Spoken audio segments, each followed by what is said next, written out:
Good morning, students. Today I am going to continue my lecture for +1 Political Science.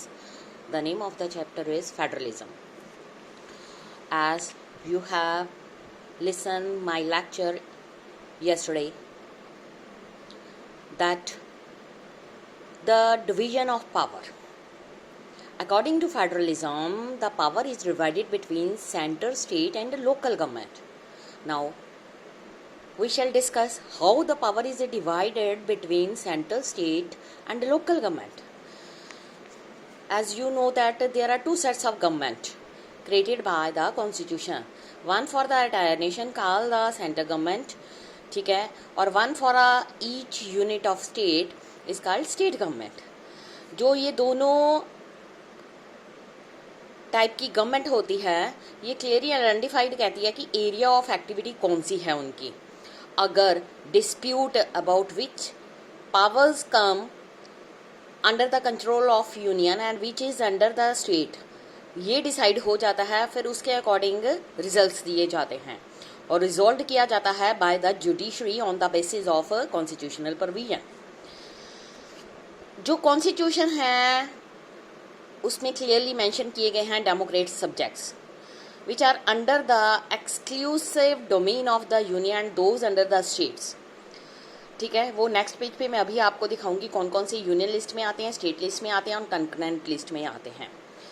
ठीक है, इसमें ये भी बताया गया है कि जो इकोनॉमिक एंड फाइनेंशियल पावर्स जो हैं are centralized to the hands of central government by the constitution. ये कॉन्स्टिट्यूशन में पहले ही प्रोविजन दी गई है कि जितनी भी फाइनेंशियल प्रोविजंस होंगी वो सेंट्रल गवर्नमेंट के हैंड में होंगी. ठीक है, लेकिन the states have immense responsibility but very meagre revenue sources. अब कॉन्स्टिट्यूशन इंडिया में हमें कुछ लिस्ट प्रोवाइड की गई हैं, union list, state list and concurrent list. सबसे पहले हम बात करेंगे यूनियन लिस्ट. सेंट्रल गवर्नमेंट में यूनियन लिस्ट में सब्जेक्ट जो इंक्लूड किए गए हैं वो हैं defence, atomic energy, foreign affairs, war and peace, banking, railway, post and telegraphs, airways, ports, foreign trade, currency, coinage. जो यूनियन लेजिस्लेचर है वो alone can make laws on these matters.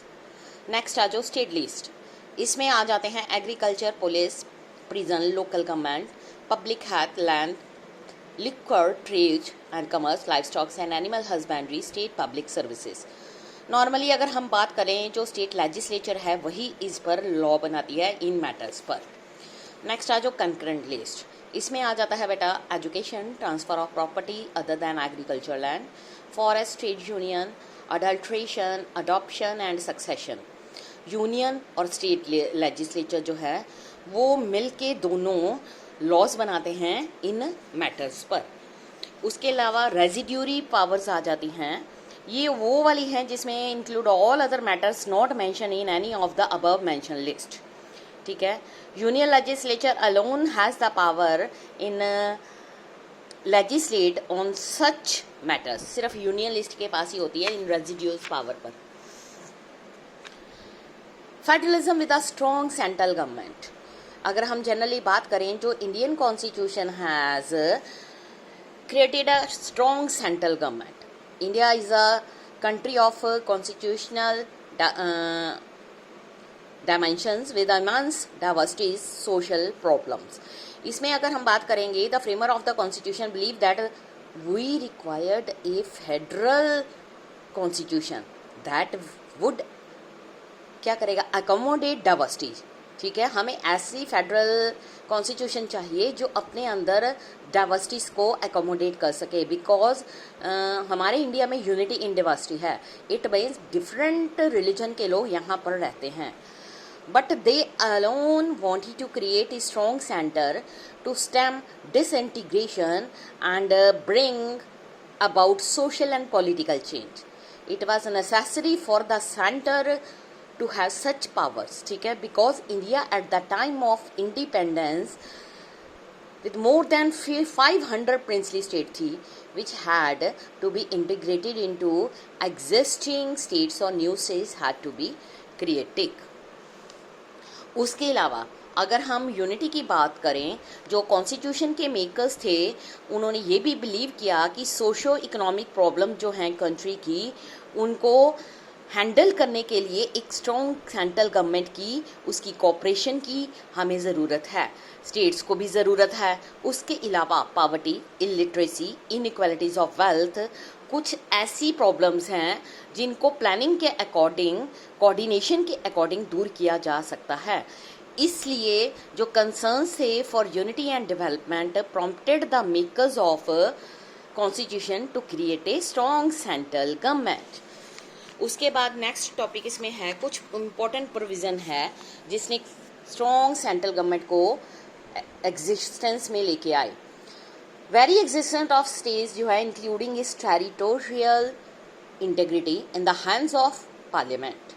अब पार्लियामेंट जो है is empowered to form a new state by separation of territory from any state or by uniting two or more states, ठीक है। It can also alter the boundary of any state or even its name। Constitution ने provision दी है, कुछ safeguards दिए हैं by way of securing the view of concerned state legislature। उसके अलावा the constitution has certain very powerful emergency provisions, ठीक है, which can turn our federal polity into a highly centralized system। Once emergency जब declare होती है, during emergency जो power होती है लॉफुली सेंट्रलाइज हो जाती है। पार्लियामेंट ये भी एज्यूम करता है जो पावर है, लॉज बनाती है उन सब्जेक्ट्स जो स्टेट्स के अंदर आते हैं, जस्टिस के अंदर। इवन ड्यूरिंग नॉर्मल सर्कमस्टांसिस के बारे में सोचें, जो सेंट्रल गवर्नमेंट है वो बहुत सारी effective financial powers and responsibility को लेकर ओरिजिन में आई है। इन फर्स्ट प्लेस जो items generating revenue are under the control of central government. इसलिए जो सेंट्रल गवर्नमेंट है बहुत सारे रेवेन्यू सोर्सेज उसके पास हैं, और जो स्टेट्स हैं जो मोस्टली वो डिपेंडेंट हैं on the grants, financial assistance from the central.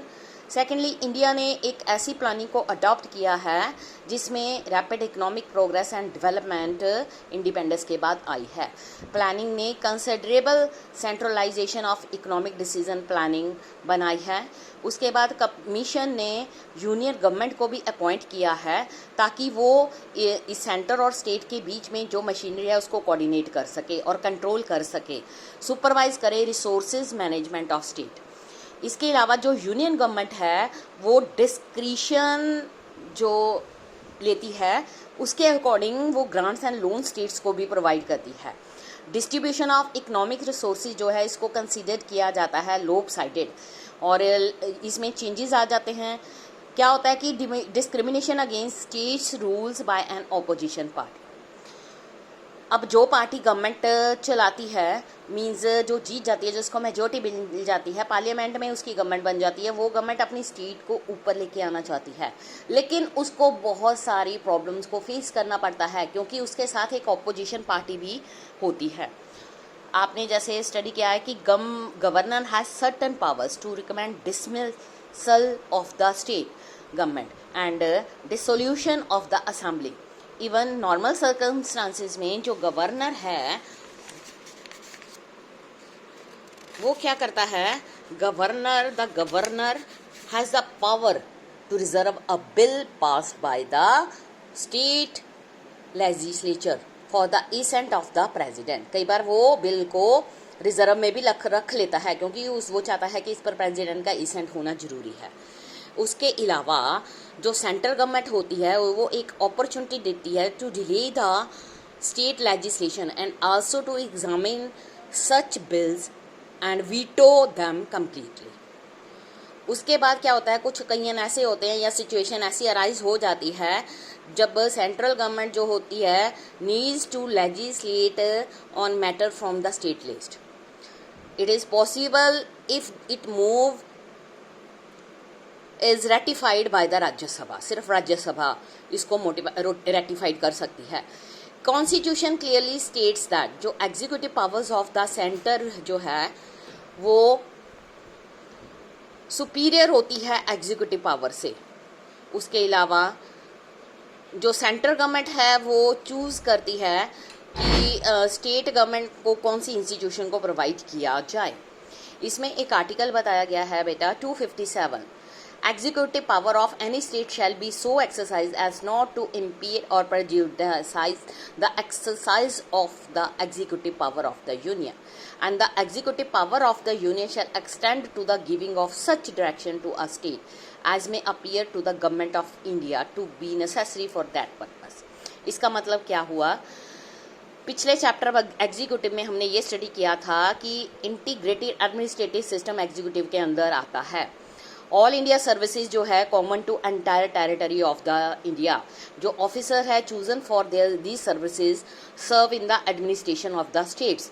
इसलिए IAS officer who become the collector, IPS officer who serve as the commissioner of police are under the control of central government. State can neither take disciplinary action nor can they remove these officer from services। ये किसके hand में है, ये सारा का सारा जो power है सिर्फ सेंटर के हाथ में है। इसमें ये भी बताया गया है article 33 and 34 authorize the parliament to protect the persons in the service of the union or a state in respect of any action taken them during martial law to maintain or restore order। This provisions further strengthens the powers of the union government। उसके अलावा armed force special power act भी बनाया गया है, जिसके according जो ये provisions हैं वो और ज़्यादा लागू होती हैं।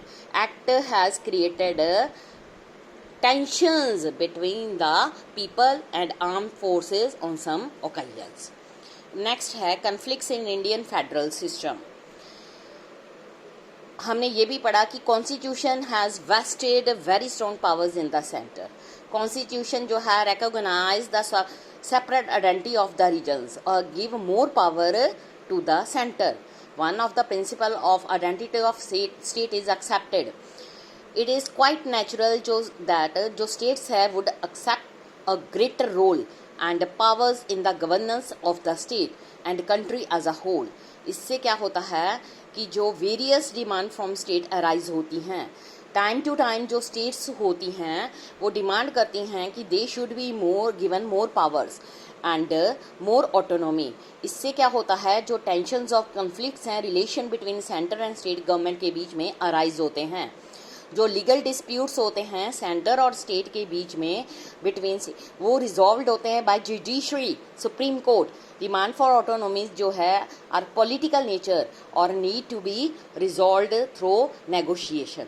अब अगर हम सेंटर स्टेट रिलेशंस की बात करें तो जो कॉन्स्टिट्यूशन है फ्रेमवर्क और ए स्केलेटन, ठीक है, इस flesh and blood is provided by the actually process of politics.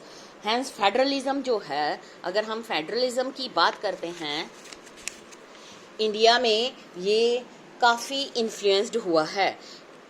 Politics में इसकी जो नेचर है चेंज हो गई है। 1950 एंड 1960 में हमारे जो फाउंडर थे फेडरलिज्म के, उन्होंने ये कहा under the Pandit Jawaharlal Nehru advice में उन्होंने कॉन्स्टिट्यूशन तैयार किया। ये वो वाला पीरियड है जब कांग्रेस जो है dominates over the centre as well as the state except on the issue of formation of new state. ठीक है, द रिलेशंस जो है सेंटर और स्टेट में रिमेन्ड क्वाइट नॉर्मल थे। ठीक है, उस पीरियड में स्टेट जो है होपफुल थी कि they would be making progress with the help of grants in aid from the centre. इसके अलावा considerable optimism about the policies of socio-economic development designed by the center। Middle 1960 में जो Congress dominance था बेटा वो डिक्लाइंड हो गया, पता नहीं क्या कारण था, और लार्ज नंबर ऑफ जो स्टेट्स थी ऑपोजिशन पार्टीज पावर में आ गई। इसका रिजल्ट क्या हुआ, demand for greater power and greater autonomy to the states बढ़नी शुरू हो गई। इनफैक्ट ये जो डिमांड्स थी direct fallout of fact that different parties जो थी ruling in the center and in many of the state। इसलिए state governments ने protest करना शुरू कर दिया against what they saw as unnecessary interference in their governments by the Congress government at the center level।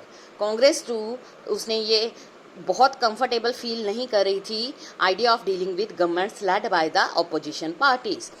इससे क्या हुआ, peculiar political contest gave birth to a discussions about the concept of autonomy under a federal discussion.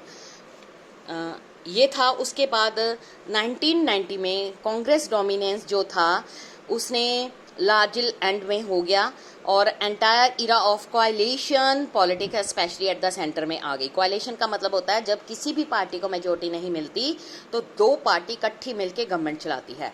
State 2 में different parties both national and regional come to power, ठीक है। It has resulted in a great say for the state और respect for diversity, beginning of more mature federalism. इसलिए second phase में issue of autonomy जो है politically potent हो गया। ये इतना मैंने आज आपको लेक्चर जो है एनसीईआरटी में से दिया है रिगार्डिंग फेडरलिज्म चैप्टर में। नेक्स्ट हम स्टार्ट करेंगे डिमांड फॉर ऑटोनॉमी। ये हम कल के लेक्चर में करेंगे। Thank you students.